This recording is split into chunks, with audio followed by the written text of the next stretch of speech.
À Cargèse, deux églises se font face. Une église latine et une église grecque.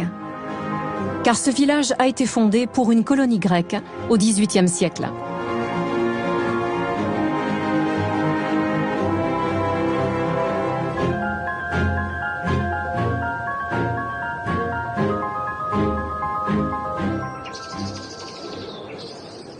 Les Grecs de Cargèse viennent d'une région du Magne qui se trouve dans le Péloponnèse et du village de Ithilo maintenant, Vitilo à l'époque, et qui a le même paysage.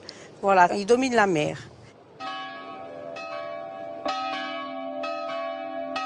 Ils ont monté pierre par pierre le soir, après le travail ou après les jours de fête, cette église, bien sûr avec des architectes parce qu'ils n'auraient pas réussi, mais ils ont fait leur église vraiment pour l'amour de leur pays, de leur église et de Dieu. Autour de l'église, tout le monde se rassemble. À l'époque comme aujourd'hui. À l'époque comme aujourd'hui, oui, oui. C'est un lieu de vie finalement. Voilà, c'est un lieu de vie et ils se raccrochent, je pense, même au bout de 350 ans, à leur petit morceau de terre grecque du Magne. Voilà.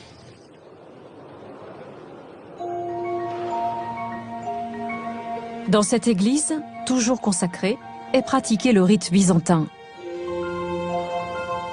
Ici sont conservés les plus vieux témoignages de la fondation de Cargèse. Des objets liturgiques que les Grecs avaient emportés avec eux en quittant leur pays. Un habit ecclésiastique, tissé de fils d'or. Une croix. Et surtout des icônes très anciennes. Elles dateraient du XVIe siècle.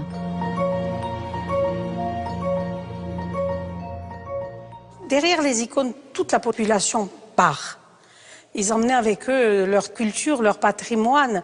Ils sont venus avec l'icône pour se donner du courage, de toutes les manières. L'une de ces icônes est conservée près de l'autel, dans la partie la plus sacrée de l'église. Elle n'est montrée au public que 3 fois par an, lors de cérémonies religieuses.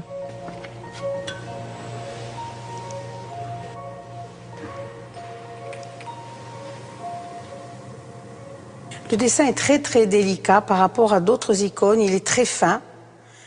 Même dans le nuage de majesté, je dirais, tout est très très délicat. Elle représente Saint Spiridion, le saint patron de cette église, Saint Nicolas de Myre, et la Vierge en majesté avec l'enfant Jésus. Tout est tourné autour de la Vierge avec les anges et ces deux saints qui sont très très populaires en Grèce. Dès qu'on est petit, on nous apprend les icônes.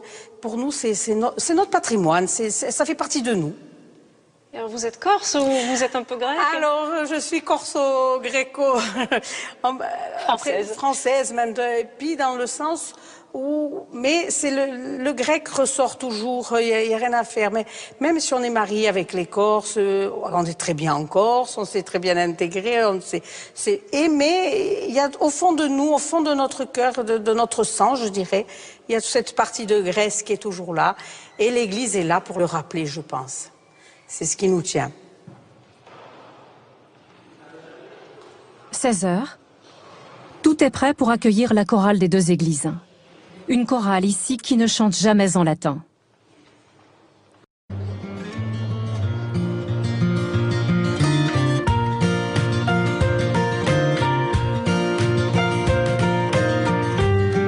Nous quittons Cargèse.